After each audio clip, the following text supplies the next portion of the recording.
नमस्कार प्रणाम भाइयों। कुछ मजबूरियों के कारण दोस्तों मैं वीडियो नहीं अपलोड कर पा रहा था। दोस्तों उसके लिए मैं आप लोगों से क्षमा प्रार्थी हूं। आप लोग प्यार आशीर्वाद बनाए रखें। तो दोस्तों आज का वीडियो बहुत ही इम्पोर्टेंट होने वाला है और वीडियो को स्किप बिल्कुल मत करिएगा। जितने भी खेसारी लाल यादव के फैंस हैं उनके लिए सबसे बड़ी खुशखबरी है। हर साल के भांति इस साल भी नए साल के लिए खेसारी लाल यादव गाना लेकर आ रहे हैं और गाने का नाम है मुर्गा है असली।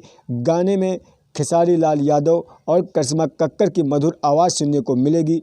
गाने को लिखा है कृष्णा बेदर्दी जी और गाने में म्यूजिक है आर्या शर्मा जी का। तो आप लोग अंदाज़ा लगा लिए होंगे कि गाना कितना ही धमाकेदार होने वाला है। तो दोस्तों इस गाने को रिलीज़ किया जाएगा बहुत ही जल्द Khesari music world YouTube channel पर। तो आप लोग इसे सुनना व देखना मत भूलिएगा। अगर हमारे चैनल पर नए हैं तो चैनल को सब्सक्राइब करें और प्यारा सा लाइक करें। भोजपुरी की हर न्यू अपडेट सबसे पहले आप लोगों के पास पहुंचाने का काम करेंगे।